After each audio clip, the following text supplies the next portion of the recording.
Hey guys, welcome to another episode of Amber Unfiltered. Today I'm going to give you guys my unfiltered, unapologetic, raw, out the gate review of Disclosure Day directed by Steven Spielberg. But before I do that, don't forget to like, comment, and subscribe. Also, if you want to cash out me at Amber Unfiltered Show, that'd be greatly appreciated. So, you guys, I've had a day. I'll just say that. I'm going to preface this video by saying something that, you know what? I'm not gonna say anything. I'm just gonna talk. I'm gonna let it roll. The reason why I'm standing is because my ass hurts. I'm sorry. I had to just say it like that. I told you guys I had a surgery back in March to remove a pilonidal cyst, which is like, it's like under the skin, like below the surface cyst, but it causes a lot of pain. It causes drainage, inflammation, and other things like that. So I had that back in March. I'm still having issues. It is now June. So life has just been very ghetto for me. I'm still sleeping on the couch. My husband still drives me everywhere. I fucking hate it because you know your girl's independent. I like the vroom be on the go. So I actually went and had another follow-up. This is my 5th follow-up after surgery with my surgeon. I might take this off now. I'm getting hot. But I had a 5th follow-up today with my surgeon because last week she put something called silver nitrate, which helps. It kind of binds with the skin and it causes like this burning reaction. It's like a chemical reaction, and it's supposed to help seal up any holes, help close any wounds, help with the healing process in general. Bitch, the hole is still there. So I'm just like, I'm done. I'm literally fucking done. I told my surgeon that today. I said, I love you, girl, but I don't want to see you no more. I don't want to see you, sister. And she was like, girl, I feel the same. I'm like, yeah, we got to get this figured out. I mean, it's been slowly but surely getting figured out and fixed, but it's just taking its sweet time. So today I saw her and she looked at it and she said there's some drainage a little bit coming out. So anyway, it was a whole thing. I was in the office for like an hour and a half because they were running behind. So that also pissed me off. And then I just saw this movie that also doubly pissed me off because the movie was fucking garbage. I'm sorry. I hate to say that. I do not come on the internet and try to bash art because I know how much money, how much time, how much energy goes into making things, especially movies, especially big blockbusters, especially action movies by famed and legendary directors such as Steven Spielberg. But I'm very, very upset. I think this movie was horrible. This movie was awful. I literally kept turning to my husband and just like whispering stuff because I was like so mad. And I don't talk very loud at the movies unless I'm watching a horror movie because that can elicit such a visceral response out of me. I feel like horror just kind of like takes things and spins it on its head in such a clever way that it just gets me so hype, it gets me so animated, as I said, or energetic. But so yeah, I'm standing because I went and saw my surgeon earlier. I've been sitting all day. It's been hurting my bum. So I'm standing up today. You can shout out my husband because he gave me a stand that would help film it so it looked all right. So yeah, I've had a fucking day. Work was pretty hard. I just felt burnt out. I felt like I was not on my A game. I felt like, I don't know, I just felt off. I've been feeling a little burnt out and I actually took the day off next Friday. Happy Juneteenth to my black folk.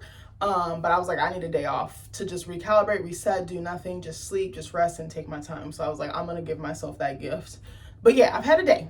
So anyway, I remember seeing the commercial for Disclosure Day and I was like, I'm on the fence about it, but I was like, it looks like it has a pretty good cast. We're all pretty familiar with Emily Blunt.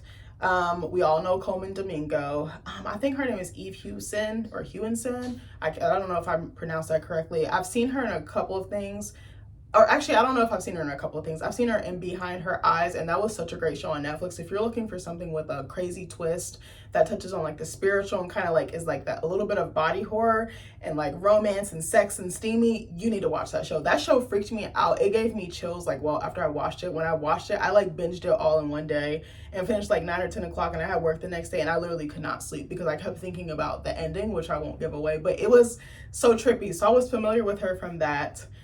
And I was like, okay, I don't know if I'm going to see it. And then I kept seeing commercials and I was like, you know what? I'm going to give it a go. I'm telling myself, try to watch things that you wouldn't normally watch. I don't typically watch a lot of action blockbusters because I feel like they're pretty repetitive. They're pretty redundant. I understand the genre is established for a reason and there's certain elements that kind of make it the genre and make it classic in its nature, but I just kind of was like, okay. And I was like, it's an alien movie. I feel like we've seen this a lot. Hold on. Sorry, my laptop was starting to fall asleep on me. But I was like, I don't know if this adds anything new to the conversation, but I was like, you know what? I'm willing to give it a chance, even if I'm not a huge fan of something where I'm like immediately drawn to it, I was like, I'm gonna give it a chance. I'm gonna just throw it. I'm gonna just take my shot in the dark. So the other day I texted my husband, I had looked up showtimes and I saw that there was one, because it comes out tomorrow, June 12th. And I was like, I'll just fuck with it and go see it on a Thursday when I know nobody's really gonna be there. You know, I was like, maybe I won't have to deal with rude moviegoers, which is a whole other thing. But I was like, y'all not about to take my joy. And I was like, I just want to do something fun. I want to get out of the house. It's summer. I always tell myself every single year when summertime hits, I was like, I'm about to be outside. I want to enjoy myself and I want to do fun things. And to be honest with y'all, I love cinema. I love movies. I love going to the theaters. That's one of my favorite things to do.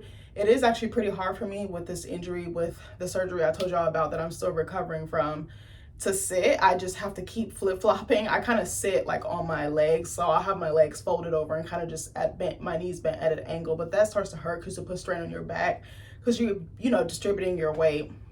So that can be hard, but I was like, I still want to enjoy myself. I still want to, I love movies because they force you to be mindful. They force you to sit still. They force you not to think about time. You're just locked into what you're looking at. You're not thinking about your phone. You're not thinking about the internet. You're not thinking about work or any other things that you're stressing about. It just forces you to be very present, and you're just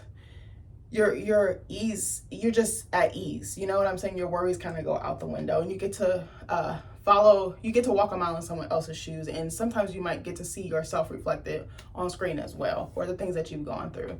So anyway, I say all that to say, let's get into the review. So let's talk about what Disclosure Day is about. And if you see me leaning over, it's because I'm on my laptop. So as I said before, it's directed by Steven Spielberg. I think he's like 70 or 80, bro. That's kind of tight to me that he's still directing at his big age, because I feel like a Ridley Scott is like that. There's some other directors. Oh my God, I'm drawing a huge blank. There's some other directors who are like Martin Scorsese, 70 and 80 and still fucking directing, which I love. To me, that shows they care about the artistry and they just doing it for the pure love of the craft, which I really respect. That's kind of how I want to be when I'm a writer. Well, I guess I already am a writer, but as an author, I just want to be writing stuff just because I like really enjoy it and I want to tell the story, not really for money. But anyway, so the plot is a meteorologist and a cybersecurity expert find themselves at the center of a movement to expose the government's cover-up of extraterrestrial secrets. So Steven Spielberg also produced it. He also helped write the script as well. So let me go. Hold on, y'all. I need to go to the Wikipedia, because y'all know I love me some Wikipedia. And I also want to preface this too, even though I keep saying that, is we were late to the movie, which also pissed me off because I like to get there early, because I like to get my seat, go to the bathroom, get my snack. Because, you know, all those little things take time. It's like getting ready for work in the morning for work, you know, like you just have little things and it adds up if you don't kind of give yourself some time and some wiggle room. That's what I do in the morning. Like I give myself like 5 or 10 minutes to just lay down, rest, think, before I actually immediately get up and get ready in the shower. And then I do it before I leave work too. I'll just sit on the couch. I'll like watch TV for a couple minutes or just look at my phone, or maybe just kind of think, just sit and have time to pause or reflect, and then I get out the door.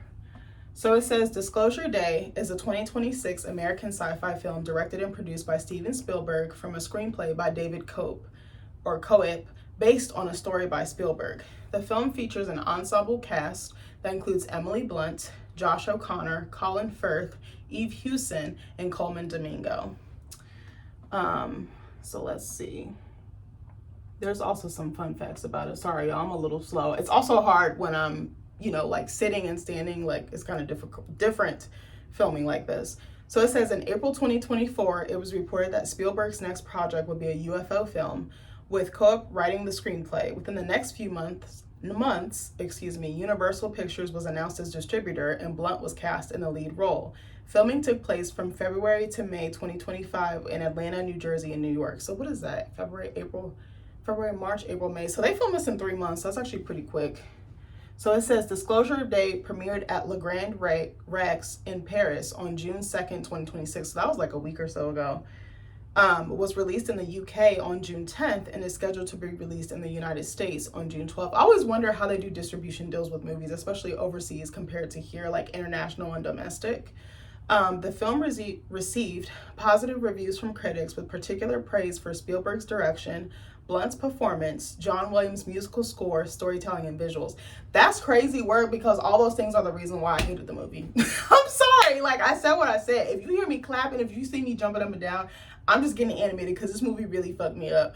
Me and my husband had a discussion, like I said, on the way home, and we talked a little bit about it, but I'm really about to eat this movie up. I'm about to rip it to shreds. I said what I said. Y'all be on here lying saying movies is good when they're not, like y'all did with Obsession, but that's a whole different video for another day. I mean, I know I said it was all right, but it wasn't my favorite movie. I don't think it was worth the hype, but that's just my opinion. Okay, so let's get into the movie. And the runtime is about 145 minutes, which is like 2 hours and like 25 minutes, somewhere in there. And you know, I was so mad because I turn my phone off when I go to the movies, and I took off my Apple Watch, and I kept turning to my husband. I was like, bro, what time is it? And I was literally doing math of like, okay, so when is this movie gonna be over? I was like, if the showtime was X, then we should be very close to the end. And I was just like, I'm done. I actually wanted to walk out of the theater. And if you know me, I've never done that. I don't think I've ever walked out of a movie theater. No matter how bad a movie is, even if I don't love it, I will sit there and watch it. I will have some type of patience. And I've gotten better at home too. If I'm watching something at home and I don't love it, I'm like, let me try to find the joy and let me try to find a couple of things to enjoy and lean into that. All right. So let's get into the plot. Like I said, we missed the first like 5 or 10, maybe, I don't even think it was a full 15 minutes. Maybe. I would be really shocked. So I don't have all of the beginning, but I'll get to the part that I started on. So, okay. So it says in 2026, what? I don't think I got to this part. Yeah, this must have been the part we missed. So it says in 2026, the world stands poised on the brink of World War III. That is such a mouthful. I always used to like reverse and be like World 3. And I'm like, girl, I got dyslexia right now. How am I going to be a writer and have dyslexia? Girl, it's not giving. But anyway, so it says cybersecurity specialist Daniel Kellner steals a piece of extraterrestrial technology and related files detailing various events of human-alien contact dating back to the Roswell incident from the Wardex Corporation, a secret arm of the U.S. government. Wardex CEO Noah Scanlon detects the theft and has Daniel branded as a foreign spy. Making him the target of federal authorities, Daniel goes into hiding at a convent with his girlfriend, Jane Blankenship. So, yeah, I didn't get to see that part. I think what we came in on was Emily Blunt's character. So let's get into that part. So it says, in Kansas City, television... Oh, my God. Come on, computer. Hold on, y'all. I'm sorry. It says, in Kansas City, television meteorologist Margaret Fairchild is preparing for work when a cardinal flies into her home, briefly observes her, and then flies away. The incident awakens latent psychic abilities. Excuse me, I was about to say physical. Bro, I can't read, I swear. I'm tired. Also, it's been a long day. I've been up since like 6 a.m. So forgive me, y'all. So it says the incident awakens latent psychic abilities, allowing Margaret to intuitively understand the thoughts and emotions of others and unconsciously communicate in languages she has never learned. So what I remember from the beginning is it opened, or the part that we came in and walked in on, was Margaret was at home with her boyfriend. She's a meteorologist, like I said. She's a weather girl. And she's like in this tight, skimpy, like red dress. Okay, I don't want to say skimpy, but it was form-fitting. Like I was like, damn, her butt cheeks is really pushed up in there like saran wrap, but it's not giving, friend. So anyway, so she's running around the kitchen. She's talking to her boyfriend, who kind of gives like hippy dippy, like he don't got a real job. He's like a musician, or he's like on his way up, or trying to figure out what he wants to do in life. She seems more settled in her career, and he kind of just seems like he goes where the wind blows. So right off the bat, something that I noticed is I didn't feel like there was enough chemistry between the two romantic interests, Emily Blunt, and I'm not sure who played actually I could look. I don't know why I'm saying I don't know, because I could literally look. Hold on, y'all. Disclosure Day cast. I'm getting to that age where I read out what I type. It wasn't Colin Firth. Who was it? Who was the boyfriend? Wyatt Russell. Okay, that's who I thought it was. I didn't know his name, but I remembered him from the Planet of the Apes franchise, the newer one. So I was like, oh, he looks mad familiar, but he kind of gave like stoner boyfriend, or like I do shrooms and I play guitar and I'm like barefoot all the time and I wear linen like a cult leader or something. I don't know. So I just wasn't buying their relationship. It seemed like she didn't really love him, or she wasn't really in love with him. I think she has settled into a routine with him. And so she was asking him about this audition she had put together, because I think she was trying to go for like the weekend weather girl, or like wanted a bigger position, wanted a bigger slot on TV or whatever, or on the air. And she was like, did you watch it? And he's like, no, but I can watch it right now. And you watch it and she just feels so robotic. She feels so mechanical. I don't feel like any personality or zest or vigor from her. And I'm like, okay. But I was like, maybe she felt like she had to be very clinical in her delivery, which I could see. So then they're talking. She's watching it over his shoulder. They have a little bit of banter, but I didn't really feel chemistry. You know, chemistry is a very hard thing to create. Sometimes it can be created very organically on the spot with no, you know, like pre-performance or like, what am I trying to say? Like warming up or practice. I think I was thinking of a P word and I couldn't think of it. Like, I think I've been watching some clips and reels from the cast of Obsession, specifically Indy Navarrete and Michael Johnston, and they said they really didn't have time to create that chemistry. It was just already there. To me, I feel like they have more chemistry. I recently watched Backrooms and Hokum, and what was the other one? Oh yeah, I feel like I saw something else. Maybe it was just those three. And I feel like some of those characters have more chemistry than some of the other ones in this movie, than some of the characters in this movie, excuse me. So they're talking, they're going back and forth, and she sits down, she's like making toast or whatever. She sits down, and all of a sudden a cardinal flies into the room, and she's just like mesmerized by it, but it feels like there's something deeper, there's something more than just her being in awe by this creature. And then she kind of flies out the door like a bat out of hell. And before she does this, she tells him, you know, I want to move again. And he's like, we just moved last year. We were in Dallas. She's like, I want something bigger. I want something more major. It seems like she's lacking purpose. And I feel like they could have leaned into that more. Like, maybe she has this cushy job or her dream job, but still that isn't enough for her. It's clear to me that she's with the wrong guy, and she's just kind of she's selling into a domestic life that she really doesn't want. That's kind of what I took away from it, but maybe I interpreted it wrong. So then she flies out the door, and what I noticed was when she's leaving, she doesn't kiss him. And I was like, I know some actors, especially, or actresses who are married, don't want to kiss their co-stars, and they kind of have that in their clause. So I was like, okay, maybe I could respect that, because I know she's married to John Krasinski, and they've been married for a long time, and they do a lot of projects together, like A Quiet Place. They did that whole franchise together. But I was like, I didn't feel any chemistry. If that's your man, you're supposed to be kissing him by. You know what? I can't say shit because I don't be wanting to kiss my husband. It's not that I don't want to kiss him. I just be like, bro, look at the wall. Like, why do you need 12 kisses in 2 seconds? Like, I'm not understanding. Do I have any ladies out there who are like, I don't want to say I'm anti-PDA. I'm just happy to be in your company. I really don't need to be doing too much. But my husband be like, hey. I'd be like, can you back the fuck up? Like, he don't understand boundaries. Like, I'm telling you, you know that meme of SpongeBob getting in Squidward's face, like where he's just like planted? That's literally my husband. Like, if the camera was off, that he would be in my face right now. I swear to God. So anyway, okay, so then she goes to work. So then on her way to work, and keep in mind the cardinal thing, the little interaction she had. So she's driving in this red sports car. It's like cherry red. Like, sister, homegirl got it going on. It kind of gives like Ferrari, Lambo, but it's not. It's like something maybe like a couple of tiers lower than a Corvette. So she's driving. She's speeding like a bat out of hell to work. And I was like, damn, that reminds me of my mom, because she be driving kind of crazy. Like, sidebar, I really thought we might not have kids because she was gonna kill us both when she dropped us off at the airport for our honeymoon, and I forgot to warn my husband she drive like that. And I was like, damn, this lady don't want no grandkids. Like, she really is Fast and Furious. She out here running bitches over, ordering coffee, you know, doing it what it do. But yeah, we had almost died on the way to the airport, and then like on the way home when she had picked us up. But that's another story. So that kind of reminded me of that. I was like, not the Fast and the Furious I said Grand Theft Auto. I already said that already. But anyway, so she gets pulled over by this officer, and he's the actor who played Hoyt Fortenberry on True Blood. So I was like, oh, that's my baby daddy. You know, I like older white men, especially country older white men.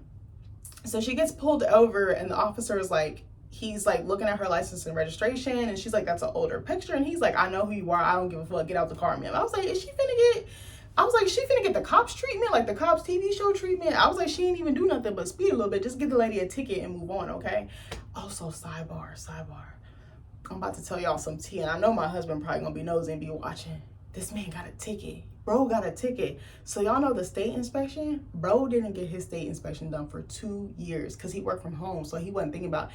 I kept getting on him. His parents kept getting on him.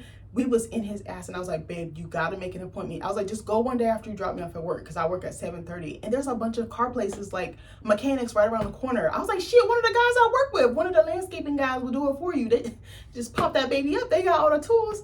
He didn't want to do it. He was like, oh, I'll do it. He was like, no cop's going to see the sticker. They're not going to see the number. Bro, he had our dog. I think he was going to go, because we don't have trash service where we live, because we live on a back road and it's in the country. So we had to take our trash to like a landfill or a dump. So he had the trash, he had the dog with him, and he was going to take the dog for a walk. Girl, why he had said he was like right up the street from our house. Like he could see our house.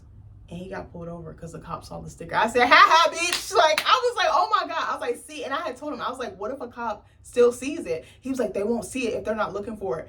He was like, Mr. fucking Eagle Eye over here. I just had to point that out. I'm sorry. I had to throw him under the bus a little bit. I'm sorry. I said what I said. I love you, baby. I do. But yeah, you want to go half on the baby? What's up? But anyway, so she gets pulled over and she like she's like reads his mind.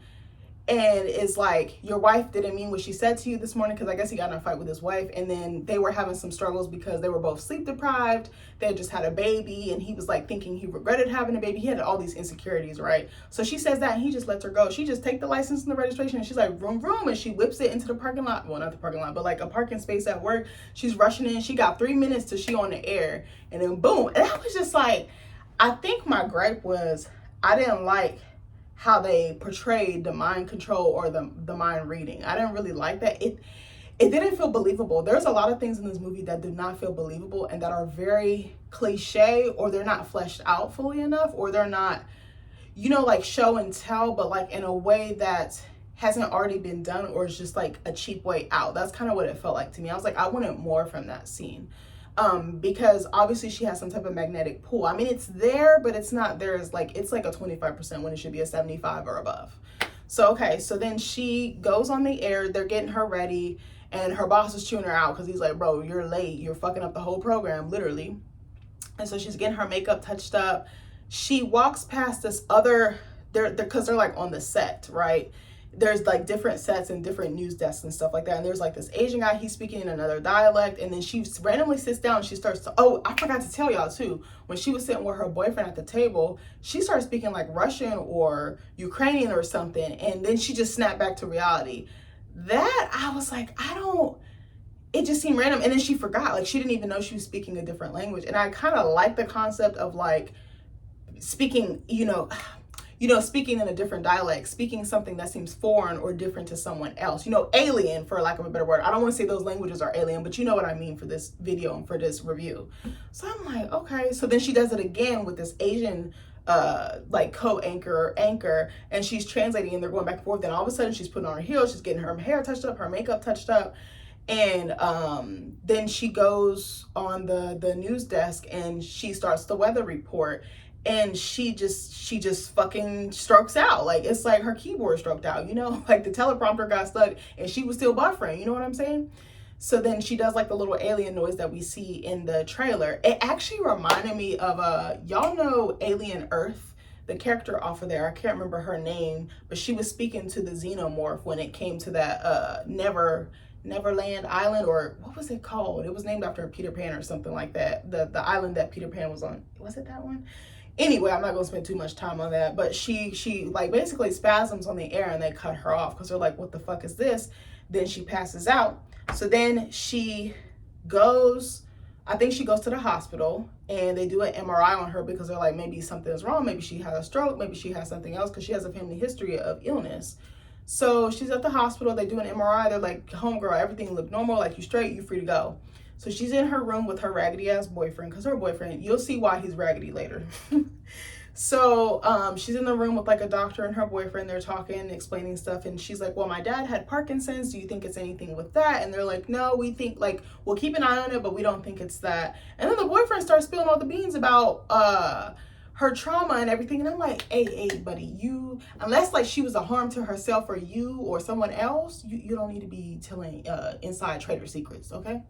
So then outside of her room, we see like these guys in these suits, basically like FBI, CIA or something like that. She's actually reading their minds and she's like, who are they? And she's like, oh, they're from such and such, the FBI or something like that. And she quickly reads their minds and she's like, no, they're not.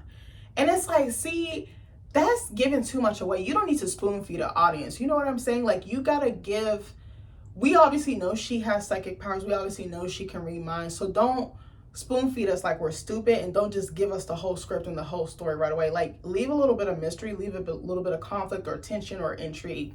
So all of a sudden, I'm actually doing good with my review while remembering shit, at least for this section. When you get old, when you hit the auntie status, girl, you be forgetting everything. If it's not on the calendar, it didn't happen, okay?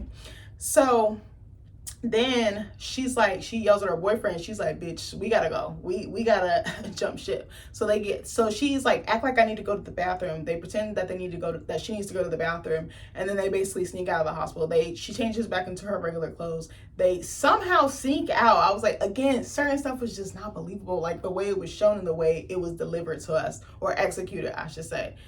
So then they go out of the hospital. They get back in her red ass sports car that's very identifiable, that anyone would see her on the street and would know it was her. I was just like, that was kind of silly. Like, why didn't you break into a car? Or why didn't your boyfriend bring his car? But he a broke ass bitch. He ain't got no job anyway. So that's probably why they used her car. It was giving scrub as a passenger. I forgot the words, but y'all know what I'm talking about.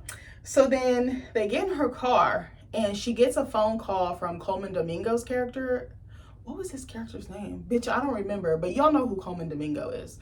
So I'm like, okay. So she gets a call from him and he's like, we've been waiting for you. You're the one, basically. And I was like, I hate when a character is deemed the one and we don't see what really makes them special. We don't see their humanity. We don't see their layers. I don't really like perfect characters. I actually really love messy characters. That's why I love characters like a Saul Goodman, a Walter White, a Tony Soprano, a Avon Barksdale from The Wire, or a D'Angelo Barksdale from The Wire, or even what was his name? Stringer Bell, like Jimmy McNulty, like characters like that, because they toe that line. They toe that line and they do things that it's like, oh, bitch, I don't know if I would do that. But if I was in that situation, I don't know what I might do. I might do exactly what they would do, or I would do the complete opposite, or something in the middle that kind of toes that line. We actually have been we've been binging Top Boy, and there's some really great characters in there, such as Jamie, such as Sully, and I like them for those very same reasons, because they can go from demon time to like Angel Boy in a minute, and I like characters with that complexity. I like when I can like sink my teeth into those layers as a viewer. So anyway, they get in the car, bitch, and damn, what was I gonna say? They get in the car and she gets the call from Colman Domingo's character, and then he's like, they're probably tagging like your location or tracking your location. He's like, get rid of the fucking phone. He's like, you're gonna know where to go. Your intuition and like your abilities, your psychic abilities will get you to where you need to go. And then she, in the hospital, she had picked up on one of the agent's minds, like she was reading it, and there was a number, and then I think it was like Daniel Kilner, who was the other main character with the psychic abilities plot twist, or spoiler twist, or spoiler, whatever, you know what I'm trying to say. I can't even talk. But she was like, Daniel Kilner. She's like, I don't know who this is, but I know who this is, like energetically. So he's like, get to Daniel Kilner, you guys need to connect, and then this can kind of resolve some of the tension and some of the conflict. Or you guys are basically the missing puzzle pieces to like resolving everything. So he's like, get rid of the phone. Girl, this was such a stupid scene to me. So she throws the phone out of the car and the boyfriend runs it over, but he misses it. He tries to run forward, drive the car forward, or put the car in, not reverse, but you know what I'm saying, and drive. He still misses it. And he misses it like 20 times. I'm like, oh my God, this is wasting time, because what if the cops are going to be on their ass? You know, I'm just thinking logically. And I think these little details were not ironed out that well when shooting or writing. I don't know. I am not the one who made the movie. So then she gets out of the car and I'm like, bitch, this is not a good idea. And I think it's also, was it pouring rain in this scene? I feel like it was when they came outside to get in the car, and then maybe it stopped. I can't remember, but she was fucking soaking wet. I think it was pouring rain on the scene. And she gets out and she like moves it in front of the wheel in the front of the car on the passenger side. And she has him run it over. Then he goes over it again. And then she gets out and fucking does the A-Town stomp. I was about to do it, but then I didn't want to shake the camera. So also my ass hurt. You know, certain movements you don't realize until you can't do them, or you can do them very like sparingly. You're like, damn, like if I throw ass in a circle in the kitchen while I'm cooking, booty cheeks still gonna be clapping and still gonna be singing. Like, you know what I'm saying? Like, you just think of random shit like that. So I was like, I'm not about to stomp or jump, because if I do that, now I'm gonna be in pain. Now I'm gonna be an old ass bitch. But anyway, so let's get on to the next part. Hold on, y'all. Where was it? Oh, and then yeah. So I forgot to mention too, when she like crashes out on the broadcast and she like glitches up, basically like a sim, it draws the attention of Wardex, which is like the organization that Daniel Kellner's character worked for, and Noah Scanlon, who I believe is he a villain, or was that Coleman Domingo's character? See, I don't even remember. I don't even care to look it up. Usually I do. I try to be as accurate as possible, but fuck it, I'm human. I'm not gonna be perfect. So that also draws their attention to her. So that's why the government is after her. Then the Coleman Domingo's character is after her because he's like, oh, you speak the same language as the aliens, like come through. So anyway, let me see. So then in the meantime, in between time, Daniel Kellner's character is with Eve Hewson's character, which is the girl from Behind Her Eyes that I told you about earlier. I think she's like British or Scottish or Irish or something like that. See, I don't went down a lot of issues. I'm sorry, I don't know which region, but y'all get what I'm saying. She European. She from across the pond. So Daniel and Jane were on the run. I didn't see where they ran to a convent because I think his girlfriend Jane used to be a nun. So she runs to a convent because she knows she can hide away there. She knows that they're not gonna rat them out to the police or the government or whoever, right? So then she's like, why the fuck is we here? Why is we running? And the nun takes them in and she looking at Jane. She like, all right, sister, you can stay here, but your man, he gotta go in the morning. That's how that nun was looking. She looked like she was about to break out that ruler. I'm not gonna hold you. So then he tells her, she's like, why are we on the run? Why is all this happening? And he's like, there's some stolen files. There's some really top secret information on here. I can't quite share it with you. But then he's like, then he finally does start to explain. He's like, Wardex has basically been experimenting on alien captives. See, I didn't really get that. I mean, he showed some footage eventually to her, but it was kind of silly. So then it says they've also been reverse engineering their technology. And he's like, I want to go public with this information. I think the public deserves to know the truth. And then this is kind of where a little bit of conflict between them two, like of morals and like dilemma. So what was I going to say? And then also we have this villainous character who my husband actually brought up a good point. He didn't think he was a villain. He thought the guy was he actually thought the heroes were villains, which I found really interesting. See, it's funny when you, different people perceive art, it's funny what we take away and how we view things. So there's this machine, this little piece, it's like a little artifact. I don't even know. It looks like a piece of charcoal or like a darker like stone, like a gemstone or something. And when you hold it, you can actually, I guess, is it teleport to where someone is, like project your body there, but you can also control their body or be in their body, like maneuver through their body. It was very weird. I didn't quite fully understand it, but that's the gist of what I got. So then he tries to figure out where Daniel Kellner is. And I think also at this point they had gotten picked up by Coleman Domingo's like sidekick or like henchman, not henchman, but you know what I mean, like sidekick or second in charge or second in command, who picks them up and they take them to a safe house, which is like this kind of like rundown farmhouse. So Jane and Daniel are there, and then they get left there, and he's like, I'll call you on a different phone and I'll give you further instructions, because he's trying to get Daniel and Margaret to meet so that they can fix all of this or kind of reveal everything to the public, right? And like kind of harness their powers or whatever, or fulfill their mission basically. So what was I gonna say? So when they get to the farmhouse, Noah, which is like the quote unquote villain, he doesn't really want the news to come out to the public, because then it'll, obviously it'll make the government look bad, and then people will not know what to think. It'll cause like mass hysteria, chaos, all the things. So he has this little machine, like I told you, the little piece of charcoal or like the gemstone. It looks like obsidian or something like that, kind of look like that, and it's kind of like in the stick format. So he uses that, and he tries to channel into Daniel's body. That doesn't work because Daniel's a little bit stronger to be able to block it off. So then he goes into Jane's body, and then he tries to convince her, hey, get those tapes, do whatever you have to do to prevent your boyfriend from releasing this information, from leaking it. When I saw Daniel Kellner's character, I immediately thought of Edward Snowden. He don't look nothing like him, but all I could think was snitch. That's all I could think. I'm sorry. Like, my mind just went there. I'm just saying this to be funny for the review. I don't know all the tea about Edward Snowden. I know very little about it, but you know what I'm saying? Like, I don't know where I was going with that.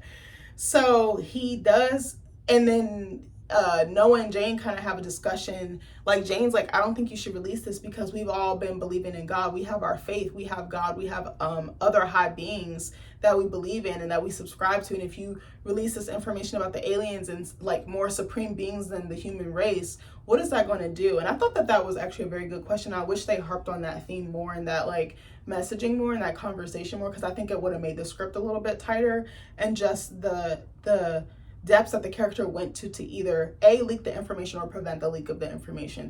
That's just my 2 cents. I could be totally wrong. I don't write alien movies, I don't write alien stories, so say what I said.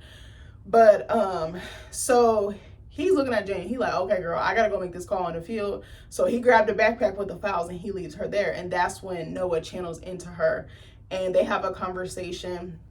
And yeah, that's when he puts that battery in her back to like basically fuck your boyfriend up on all accounts, because you're the fate of humankind or mankind is on your back, sister. You gotta carry it.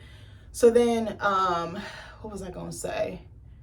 Was it through the hotel? No, it wasn't. See, this is wrong. But anyway, I'm getting distracted. So then basically, I think after that, what happened, bro? Daniel's in the field talking to Coleman Domingo's character, and he's like, you're basically one of the chosen ones. We have another chosen one we need to get you two in the same room. She's on her way. You need to go to Kansas City, but not knowing she's like, they're both trying to meet each other, but they're like almost missing each other. So then the field does this weird thing, which again, I think the CGI and the special effects were a little cheesy. They felt a little cheap, and they felt, again, my suspension of disbelief was just not there. And I can let a lot of stuff bypass, even if it doesn't logistically make sense, because horror is sometimes like that. It doesn't wrap things up in a nice, neat bow. It doesn't always explain. Sometimes it'll introduce something, you're like, I have no idea what the fuck that meant. I have to interpret this later. Sometimes I'll go on Reddit or Wikipedia or just look stuff up and translate it, or just maybe talk to somebody about it to see what they think, especially if they've seen it. So then the field does this weird like little pattern thing, and it like embeds what's on that little obsidian artifact, and it kind of shows like the alien connection, like for lack of a better word. And then Noah directs Jane when he's like piloting in her body or projecting his body to where she's at. He's like, get that knife in the kitchen, and when your boyfriend comes back, fuck his ass up. So then he asks her questions, and he basically gets their location. He starts asking her, you know, like, what road did you turn on? What street sign did you see? Was the sun setting behind you, in front of you? Where did you turn? Like, and then he finally gets her location. So then I don't know, I'll just say the feds were dispatched there to retrieve them. So she's still sitting in the house. Noah's in the field. He gets a phone call randomly from Margaret Fairchild, which is Emily Blunt's character. And she's like, you're in danger. Get your ass out of Dodge. And this was another part that really pissed me off. So she warns him, right? If somebody warns me and says basically I'm about to die or like my life is in danger, I'm probably not gonna question it. Like, that's just me. And if my intuition is like ringing like that, I would be like, okay. And I'm like, y'all supposed to have psychic abilities, so shouldn't you be able to know if you're in danger? See, now I'm thinking about that. That don't even make sense. So I'm like, he just like jumped into the line of fire. So instead of going away from the house, he actually goes back towards it, which I thought was a really stupid decision on his part. There's like a fence, and all the feds and stuff are like on the farmhouse. They're like going in and all like swarming the house basically, and the girlfriend's the only one inside.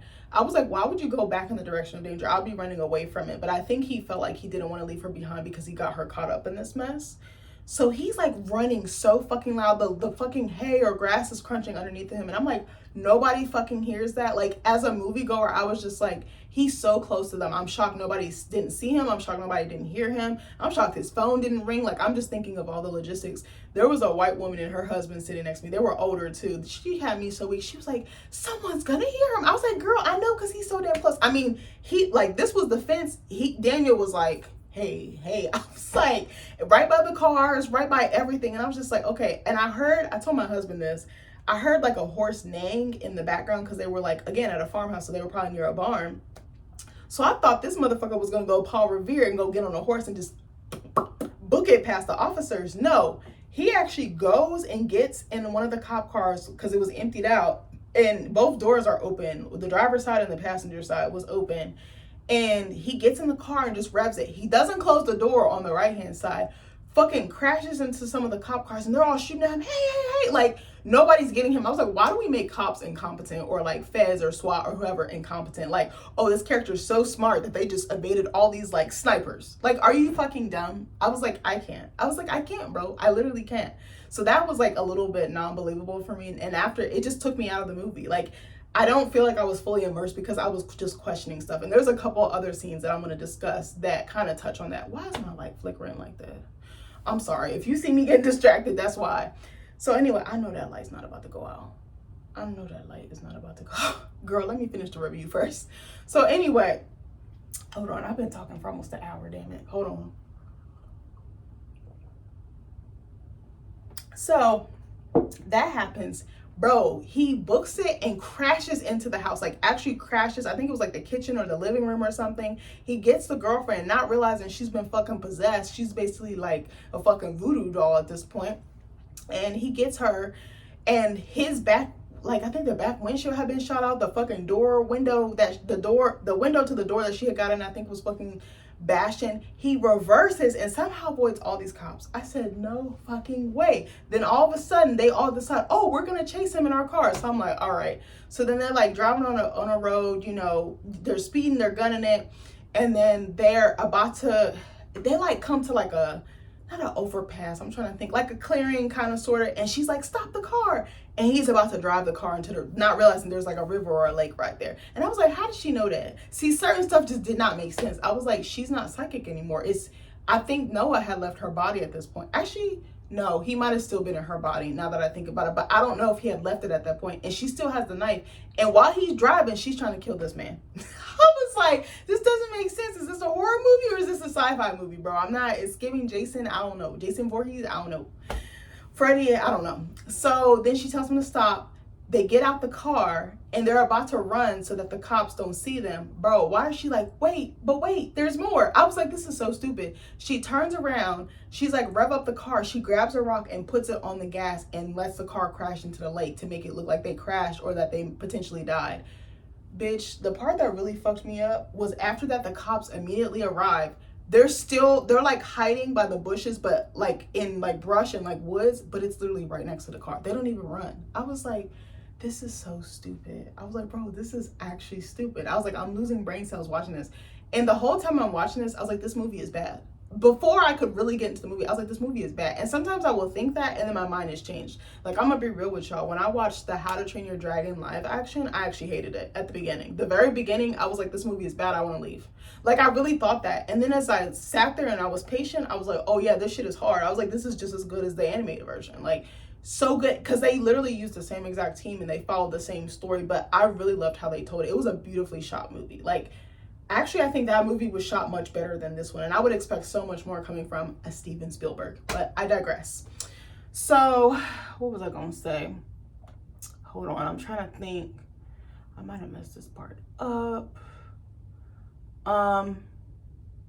Okay, so yeah. Sorry, I had to think. I might skip around. I might forget some stuff, so I do apologize.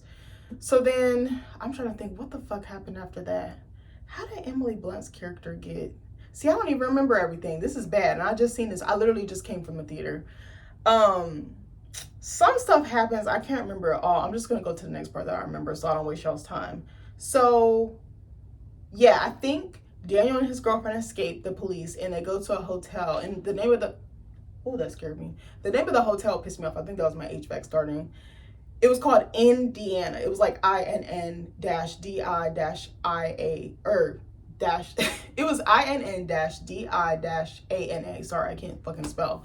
And I was like, this is so cheesy. Like, I was like, I don't know if the director or somebody has roots there. I was just like, this is so stupid. So they're there and the girlfriend, Jane, confronts him a little more and he starts, I think he had showed her some of the clips at the farmhouse, if I'm not mistaken. Then he starts talking to her more about it. And then he gets another call from Coleman Domingo's character, I believe. Or was it? See, I don't even remember. Margaret's character. He gets a call from somebody. She's in the shower. And I kind of forgot about her ass, to be honest. And I was like, to me, she's a liability. My husband said this best. It's like her body was being piloted in. So I probably would have left her behind. And my husband made a good point. He was like, you know, if the fate of the world is in my hands and I have access to some dangerous or exposing information or expository information or succinct information, like I'm probably using the wrong words, but you know what I mean, like significant information that could change everything as we know it, I probably wouldn't be bringing someone down with me. You know, she was just like wrong place, wrong time. So then she's like, you can't trust me. The girlfriend says this after she gets out the shower. So she uses the the like sash from the hotel robe and makes him tie her to the bed. I was like, if you got to do all that, baby, you need to leave her behind. So then Noah pilots back into Jane's body. I feel like they could have done so much more with that. And it kind of felt like Noah was abusing his power to do that. And I think he thought he was a god. I think he thought he was a supreme being, like the Alpha and Omega. And I actually like that. That was an interesting thing to me, that a human takes something that's almost supernatural or otherworldly and tries to, they use it for their benefit, but then it becomes abuse, and then it becomes almost tyrannical. I think they could have done so much more with that. Like, I guess my husband is right. I didn't really view him as a villain. I just viewed him as maybe potentially greedy and maybe selfish or self-serving. That's what I really viewed him as. So he pilots back into her body while they're sleeping, and he had earlier, Daniel had taken all the stuff that would identify where they're at, because I think he was worried about that. But he had a piece of paper in his hand with a math equation, and it had the name of the inn on it. So she like gets it with her foot, and they see where they're at. And then again, the feds come, and of course they escape. Well, actually, only one of them escapes. He sends Jane off into the woods and gives her the files, and he stays behind. He gets arrested. He gets taken into detainment, obviously, or holding. And then somehow, this was so dumb to me, Margaret had been at like a gas station or something, or a store where her boyfriend, they were kind of arguing in the parking lot or having some exchange in the parking lot. And then he goes into the store and he calls the doctor, and he's like, she's fucking batshit. What do I do? How do I fix it? Fix it, Jesus. And then she takes the car and just leaves the boyfriend there. And I was like, I would have done the same thing, bitch, and kick his ass to the curb for real, for real. Don't spin the block. We don't spin the block here. We don't do that here. To quote Chadwick Boseman in Black Panther 1 as T'Challa. But so she leaves, and she gets an inkling, her psychic abilities that she just got like 24 hours ago, which I also didn't find believable. It would have been nice to see her build up to those powers and like really harnessing them and accessing them. You know who she kind of reminded me of, because this character pissed me off too. I don't know if y'all remember that show. Was it Quantico? I forget what network. Was it like NBC or something like that it came on? And Priyanka Chopra, that's where I first seen her. And she played that character. Was it Alex? She was like a Quantico like recruit, like a Marine or something like that. Or like I can't remember what the branch was, but she was like such a perfect character that I ended up hating her, because I was like, I want to see her flaws. I want to see her fuck up, because she was just such a perfect agent. She got the guy she wanted. She like excelled in training. She like excelled in missions. Like there was nothing wrong with her. And I was like, I hate characters like that. And that might not even be the actor's fault. It might just be the writing. It might be the directing. It might be a number of things. Maybe the cinematography, maybe the editing. It could be a mishmash or hodgepodge, but it kind of reminded me of that. It's just like, okay, so she's perfect. She can talk in foreign languages. She's psychic. Like she's just amazing. She's a weather girl. She can do all the things she's loved. I was just like, this is stupid. So what was I gonna say? So she again ditched the boyfriend. She drives to where Daniel Kellner is at and just cruises on in there. She's about to go through the gate. She has no ID. Like she doesn't give any identification. She doesn't say who she is. She's just like, I'm here to pick up a package, basically. Like she an Amazon delivery driver. The guy lets her in. At first he's like, who are you? And then she's like, you're such and such, your agent number is this, your security code is this, and he just lets her in. And then the next guy is the same thing. It's just like boom, boom, boom. She just gets in. I was like, that lost me right there, because that's not believable. That is not believable. If you try to go on a secure base, your ass is getting shot. You're getting, the glizzies are coming out. I'm sorry. Like, I was just like, this is stupid. My husband works for the government. He's a contractor. You have to have a CAT card. You have to have some ID. You got to say, why the fuck you there? Show paperwork or something. Like, you can't, actually, he's starting a new job next week, and he was like, I think I'm going to need an escort. That's what I'm saying. I was like, that's not realistic. So anyway, see, I'm getting animated. See, I told y'all. So she gets onto the base. She goes there's like this like trailer or whatever that they have Daniel in with some other agents, and Noah, the guy who's been piloting or projecting into Jane's body and been communicating with her. They have a moment. She like grabs his hand, and I was like, it's giving, y'all supposed to be magical or psychic. It's giving fuck me. Y'all giving fuck me vibes real bad. Y'all giving fuck me eyes. Y'all both have partners. I'm not understanding. We supposed to be committed. We not looking at other people. We don't got eyes for other people. But I was just like, like at the airport when they be like this with the little cones or whatever, I was like, yeah, y'all need to get the fuck on. So they have a moment. It's like they're familiar to each other. She just walks out with him, and Noah tries to stop her, and I think it was still in the trailer when she was first meeting with Daniel, and he's like, I know you. She's like, I know you too. And Noah tries to stop her, and she projects an image of his wife. I don't know if his wife was dead or alive, but she just basically does that. She uses basically mind control to to badger her way out of there. And my husband brought up a good point. He was like, they're actually the bad guys because they're manipulating people to do what they want. And I was like, that is true. He's like, they're projecting images of people that may not be living or people that they really love and care about to get their way. And I was like, that's actually kind of fucked up. I was like, okay, I kind of see you're making some very valid points here, okay? So, what was I gonna say after that? And Colman Domingo, is it raining? I'm sorry, I'm being nosy. Girl, it's about to rain. I'm sorry, I'm being nosy. I'm so nosy, I swear. It's mostly curiosity. I don't even want to call myself nosy. Maybe it's a mixture. I just heard, bitch is about to pour. It's about to thunderstorm. My dog is about to shit himself because he does not do storms. He's allergic. He's like, we don't do that here. We've been living in Virginia for 6 years and this man, like, I'm water resistant, I'm waterproof. So then, what happened after that? This is another scene that bothered me with the girl. The light's about to go off. Oh my god. Ooh, I'm gonna have to end my review real quick. Why did the light turn off? The light was on. Ooh, y'all saw that, right? But anyway, I'm gonna keep doing my review, and if it cuts off, I apologize. I'll get back on and record it some more. So, what was I gonna say? That really distracted me.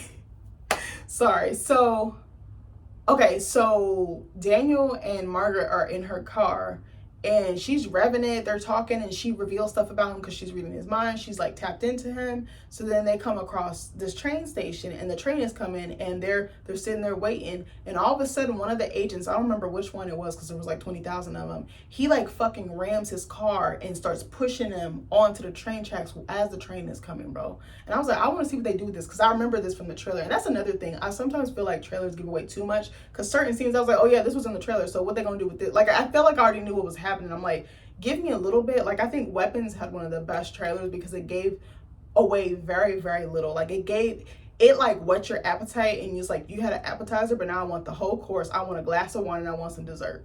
That's the movie, you know what I'm saying? So I'm like, okay.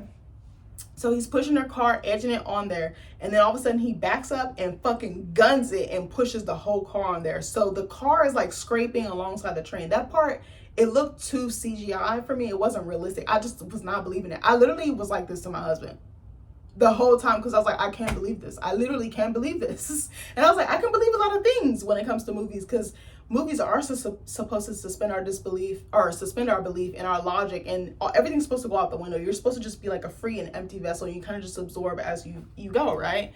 So then, what was I going to say? So then the car is still going, and then on the other direction, another train is coming.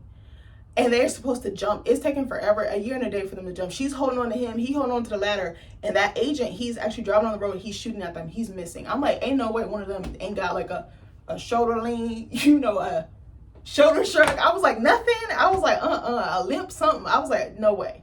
No way these two idiots are getting away with this.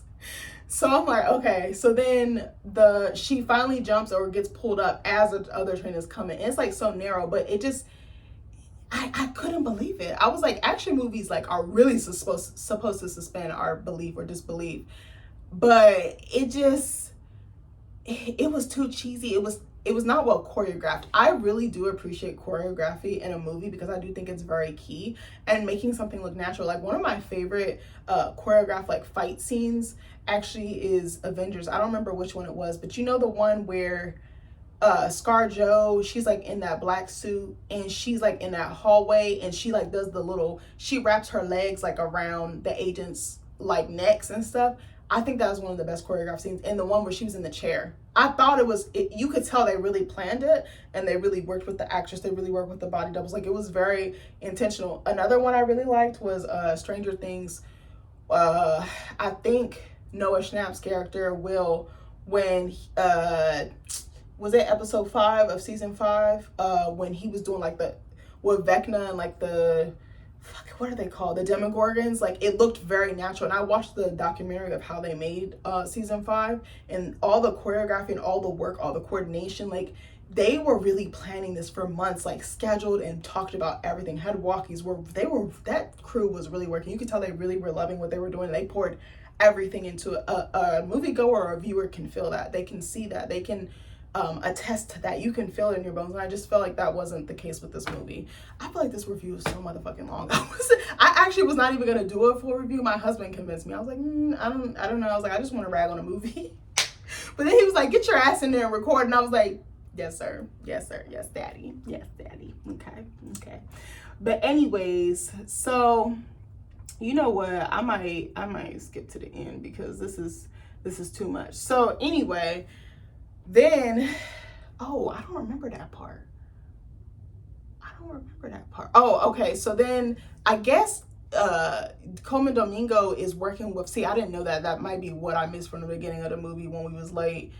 He, I guess, has a team of like a crew around him that I think were former Wardex employees who basically have become whistleblowers and are in on this mission to take down Wardex. So they're like been constructing something. They're like in this warehouse or something, and they've been building something, but we don't know what it actually is. And turns out they built a replica of Margaret's childhood home, which I thought was silly. And another thing I'm sorry, the rain is killing me. Oh, I think it stopped. You know, Virginia DMV weather be so bipolar. It'd be like thunderstorm. Oh my God, sun, snow. What we doing? We doing all of the above. So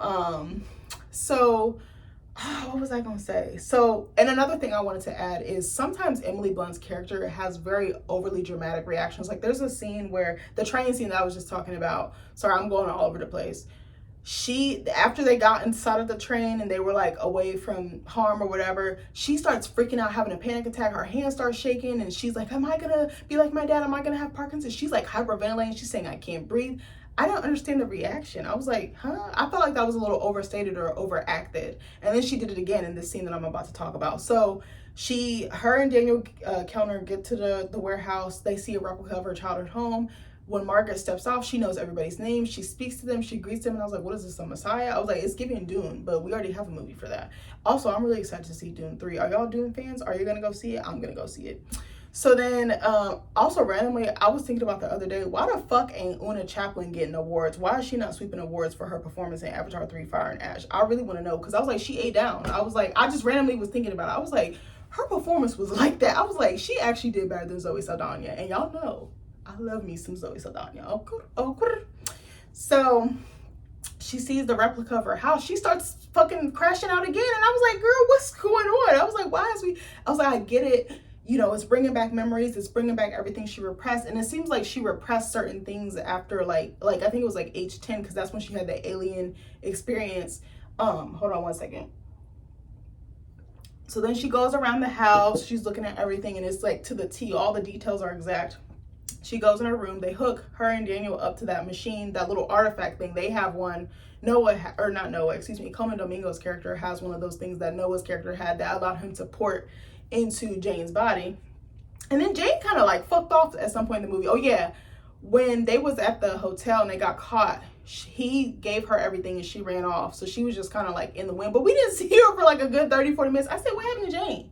I want to know what happened to my good sis, because she really out here, she crashing out for a man. I'm not, if I had just started dating you or sleeping with you, I'm not running from the law for you. I'm not doing it unless you my husband.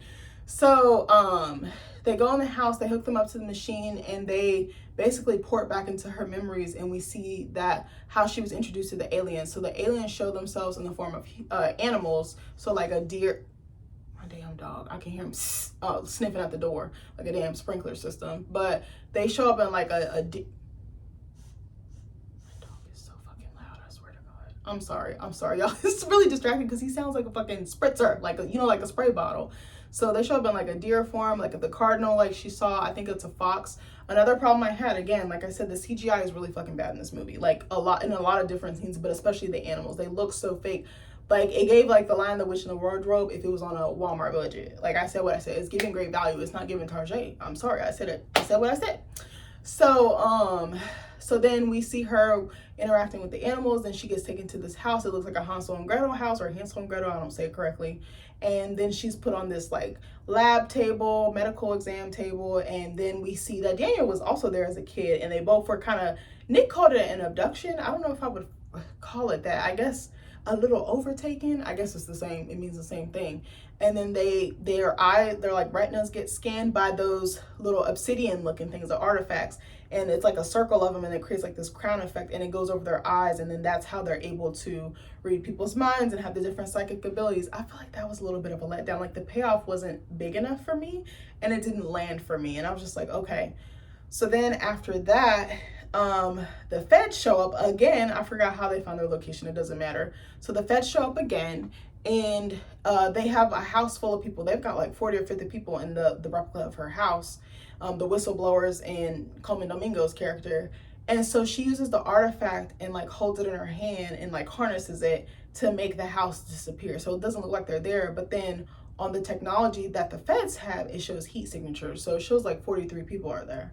So I'm like, this makes no fucking sense. So we don't see the people, but like physically, but we see the heat signatures on their like tablet or whatever, the technology that they're able to view. I was just like, this is so dumb. Like, and then again, the CGI or special effects. So some of the soldiers start inching towards the house, and as they're doing that, some of the whistleblowers and like Daniel and all of them start trying to leave out of the house. They're like, go out the side, go out the back door.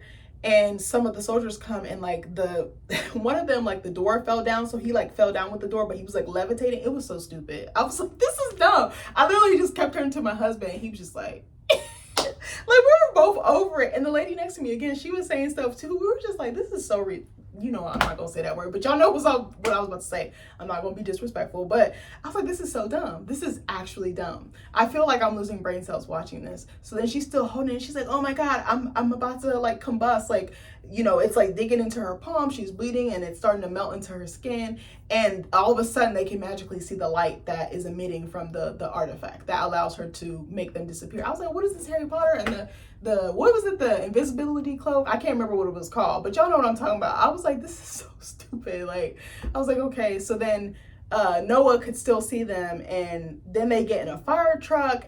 It was so dumb. I was like, okay. So then, oh my God, I'm trying to get to the end, y'all. I know this review is long as hell. This review has been very frustrating, but I needed to talk to somebody about this. And you guys were my first thought, besides my husband. But anyway, so then Margaret, Daniel Kellner, Colman Domingo, all the whistleblowers, they magically get back to her television station, which was so stupid too. The only thing I say is because earlier in the movie, they were like, oh, KCXE, does that mean anything? And it was the name of the station that she worked at. And I'm like, so you mean to tell me she driving to this building every day and she don't know what KCXE means?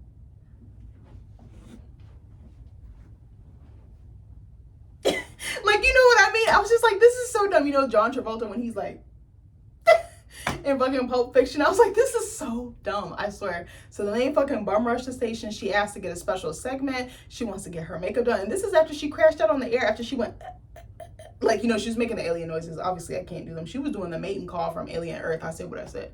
So they get her on the air, and as that happens, again, the feds come magically. I feel like they made the feds look incompetent in this movie. I'm like, there's no way that all these people can escape like that. I'm sorry, I said what I said. That's not realistic. So I feel like there weren't enough obstacles either. Like, there wasn't enough to prevent them from getting their goal met, now that I think about it. So that's more interesting to me too, when something keeps preventing a character. Like, that's what I love about Top Boy, because Sully's I feel like he was supposed to die so many times. He didn't, because something else would kind of happen to kind of like help his longevity. But I was like, bro, he's gonna die this season. We're on season 3. We didn't realize that Summer House was one show. I knew it was broken up into 2 shows, but I didn't realize Summer House was the first season. I thought Top Boy was. So we started watching that first, and I was like, well, is there a point to watching Summer House if we're already watching Top Boy? But anyway, so they break into the TV station, and I said, again, this was after she crashed out on the air, and, you know, her boss is kind of at his wit's end with her. So she convinces them to get on the air. The feds are trying to go destroy the generator, the backup generators, and the extra backup generator to prevent it from making in the air. Lo and behold, they get it off the air. Somehow they get it back on. It was so dumb. It was so dumb. I'm not even going to explain how, because you're gonna be just as pissed as I was. And about like at a certain point, I was like, okay, there got to be like 20-30 minutes. But anyway, I was like, I hope this movie is wrap it up. I literally kept going like this to my husband, because I didn't have my phone or my watch on me, because it was in my purse. I was like, oh my God, my purse was like a couple chairs over. So I was like, fuck. So Eventually she gets on the air. They had like downloaded or uploaded all the clips and made copies so that it could like be broadcast everywhere. Then this part was stupid. Someone from the Kansas City station calls New York. New York airs it and they're reacting on the air. It was so dumb. Then they show aliens kind of like being mutilated, being like deformed, like their body, like maybe the torso is missing, maybe there's some blood. The lady next to me was crying. I said, I didn't feel nothing for them aliens. I was like, something wrong with me then. Maybe it's because I don't have kids. I mean, I got a fur kid. I got my dog. But I was like, this is silly. I was like, we didn't get enough interaction and enough background on the aliens. And I think that would have like fleshed it out a little bit more. Like, I think, you know, they're aliens, but I was like, I wish that they had more humanity or that they had a little bit more depth to them, because I was like, okay. And the aliens look so silly, the design. I was like, you're Steven Spielberg. You could have done so much better. You did E.T. like 30 years ago, sir. I need you to, they look like somebody was wearing like a fake suit. Like, it looked like every depiction of aliens we've seen so far. I feel like he didn't add anything fresh or new to the conversation. I was like, who designed this? Who did this? Because this is not okay. I've seen great special effects before. You can make something look practical. Stranger Things is very key. Vecna, like the Demogorgons, the Demi-Dogs. I was like, damn, y'all needed to have called this. Y'all should have fucking produced with the Duffer Brothers. That's what the fuck y'all should have done. And sidebar, I've been watching this show called The Burrows. That's been produced by them on Netflix. It's not a perfect show, but I really do enjoy it. It's almost like Stranger Things, but older people. They're like like a retirement home for elderly people that's supposed to be all quaint and perfect and like Stepford suburbia, but it's not, and there's aliens there. I just started. The guy who played Doc Ock from the original Spider-Man, he's in there, Alfred Molina, and I really like it. And Jenna Malone from Sucker Punch. She's done a lot of other stuff too. But I just started watching that on my lunch break, and I was like, this little show kind of cute. I was like, there's something endearing and heartwarming. Again, not a perfect show. And something else my husband told me was that the score was very whimsical and it wasn't well timed. It wasn't well placed. It didn't match up to the scenes. Like something serious would be happening and they play like that whimsical, like fantastical score. And I was like, that doesn't make any sense. It's not aligning with the mood because the score is supposed to influence what's already there. I was like, who did this? Who edited this? Who chopped and screwed? Like, I don't get it, friends. So I was just like, okay. So then at the end, basically, they get the message on the air. They bring out like this godmother, grandma alien who's been alive since, you know, like the 70s or whatever. And she reconnects with Daniel and, what's her fucking name? Daniel and Margaret. And the alien is basically talking to them in their native tongue. And Daniel translates and basically, she goes back on the air and she's like, listen, and that was it. I felt like this movie was trying to be political. And another thing that pissed me off too was that the response when the world got access to the information, it was just literally everyone on their phone. And I was like, I know that's the world we live in, but we could have done more with that. Like there should have been more uproar, rage. I wanted to see a wide range of emotions, and it was just literally scenes of people in different countries like Russia and stuff like that, literally just on their phone. I was like, this isn't like people were supposed to be getting on the bus, supposed to be going home from work. The subway just stopped. It was like they were frozen in time. And I was like, I guess that could be the collective. It's like a, you know, but I was just like, they could have done so much more with that. And it did try to be political about like, you know, what's right, what's wrong, you know, shouldn't they know the truth? I felt like it just, there was so much more that I wanted to sink my teeth into, and it fell flat for me. Like, I actually did not enjoy this movie. Like, there was nothing enjoyable about it. The only thing I liked was the end. That's really bad. The scene with the alien grandma creature coming out, that actually touched me in a way. It like hit me. But other than that, there was nothing enjoyable about this. This is a bad film. Do not go see it. Wait till it hits streaming and wait till it's on a platform you're already paying for so you don't have to pay for it. I'm sorry. I hate to say that. I don't mean to be disrespectful. This movie is horrible. I'm like, I need my money back. I paid $52 fucking. So I was like, I'm getting my ass in the seat. And I told you I don't like being late, but I was like, bitch, I paid extra for IMAX. I want to enjoy myself. I just wanted to enjoy my night. I wanted to get out of the house. But again, like I said, try to have a good summer, but 10 out of 10 do not recommend. This is a 0 out of 10 for me. Y'all know I never rate movies like that, but I'm so fucking for real. But anyways, let me know, are you guys gonna go see this? Are you gonna wait till it hits streaming? Or you're not gonna fucking watch it at all? Don't listen to what the fuck I said. Go watch the movie if you want, but I didn't like it. Sorry. I love you guys, and I'll see you in the next video. Bye.